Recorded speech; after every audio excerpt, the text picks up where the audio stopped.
fish lumpia or lumpiang isda. Napakadali lang po nitong gawin at napakasarap. Ang gamit ko po rito ay frozen dory fish. Siyempre boneless po siya, wala po siyang mga tinik. Ngayon, pwede rin po kayong gumamit ng bangos or galunggong. Pero sa akin po dito sa bansang aking kinaroroonan, mas available po ito at mas handy. Ngayon, kailangan din po natin ng spring roll pastry wrapper, isang pirasong itlog, oyster sauce. Ngayon, lahat po ng gulay kailangan finely chopped, kagaya ng white onion, celery, parsley or kinchay. Ito po yung nagbibigay ng lasa sa ating lumpia. Carrot, chopped garlic, asin at paminta. Napakasimple lamang. Ang first step po natin gagawin ay papakuluan natin yung ating isda. Ang una po natin gagawin, magpapakulo po tayo ng tubig sa isang wok or cooking pot. Tapos po, maglalagay tayo ng konting paminta.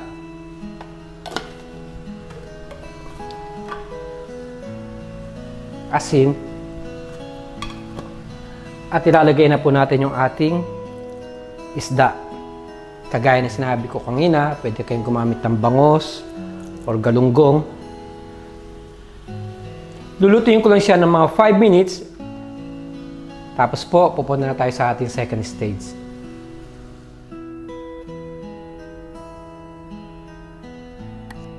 Okay po, bali hinango ko na po yung ating pinakuluan na isda.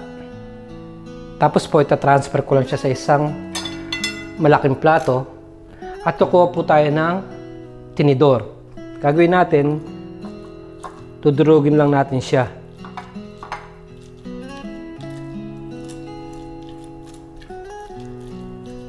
Once na madurog na natin siya, magpuproceed na po tayo, mag-start na po tayo mag-gisa.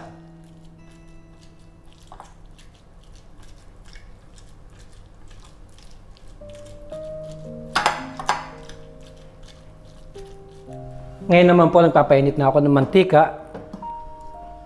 Gigisayin na natin yung ating bawang.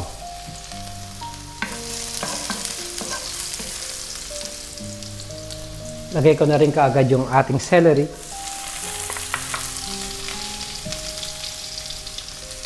Ang ating onion. Gamit ko po rito ay white onion. Minsan tinatawag nilang yellow onion.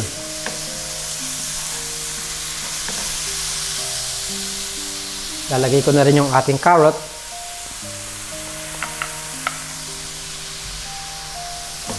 Kailangan lamang po finely chop yung inyong gulay para madali po siyang roll. Once ang malalaki ang pagkaka-chop ninyo, mahirapan po kayong magbalot. Ngayon ilalagay na natin yung ating dinurog na isda.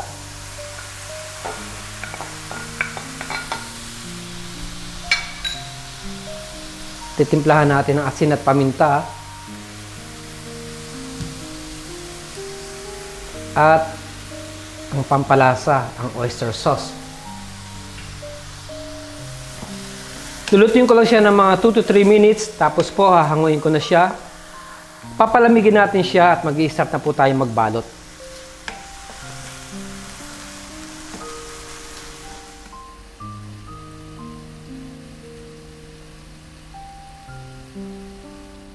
Okay po, bali hinango na natin yung ating mixture at pinapalamig ko na rin siya. Gagawin lang natin, kukuha tayo ng 2 pirasong itlog. Pwede rin po isa lang.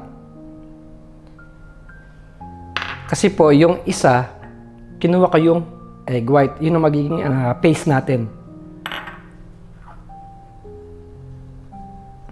Kinchay.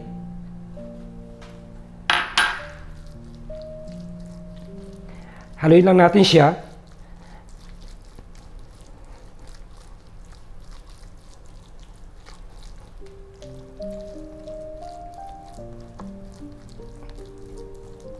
Ngayon po, excuse me, ngayon po, gagawin ko natin, cover ko siya ng cling film at ilalagay ko siya sa fridge na mga 10 minutes. Kailangan po medyo malamig siya At yung egg, yun ang magsisilbing binding dun sa ating mixture para magdikit-dikit po siya.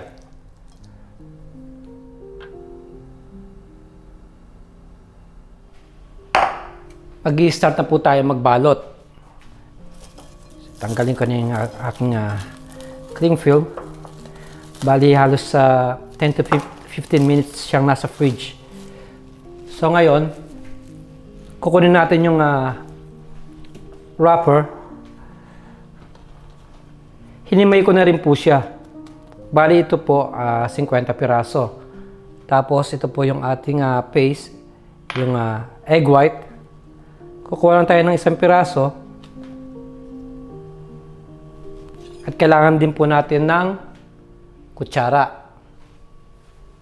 Kuha lang tayo rito, scoop lang tayo. Kailangan po yung square na yan, yung pinaka dulo na to, nakaharap sa inyo. Tapos, medyo i-compact lang natin siya bago natin i-fold. Fold natin dito, again compact natin, press yung side kunin natin, yung both side, tapos roll na natin siya. Pahiran natin ng pandikit na egg white. Ganoon lang po kasimple. Pwede rin po kayong gumamit ng flour na nilagyan ng tubig. Ang ginamit ko kasi egg white gawa ng mas madikit po siya. So isa pa, pakita ko lang sa inyo. At pagkatapos po, uubusin ko na siya.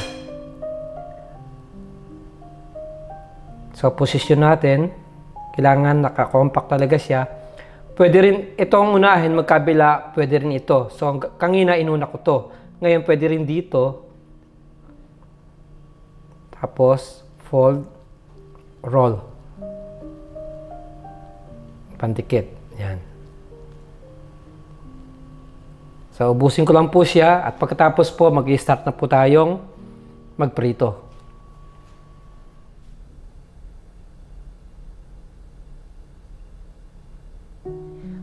Nagpapainit na po ako ng mantika sa ating frying pan. Ready na rin yung ating lumpia.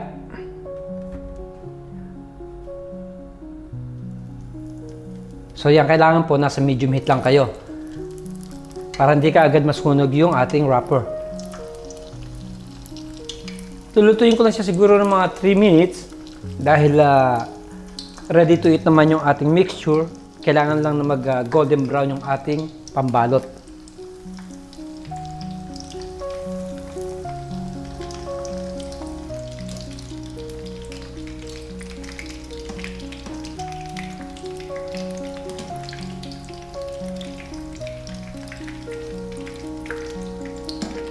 So ayan, okay na po yung ating first batch.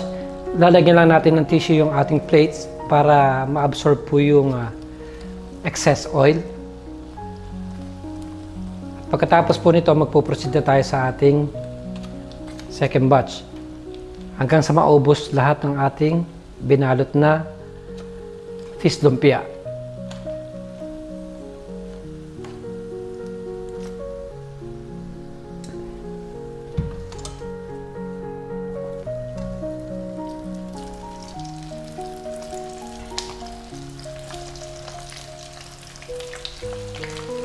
Ito na po ang ating napakasarap na lumpiang isda or fish lumpia. Nasa sa inyo po kung anong gusto nyong sasawan na gagawin. Sa akin, toyo lang na may suka. Napaka-crunchy po nito, crispy. Muli, marami pong salamat sa panonood ng howtocooggreatfood.com.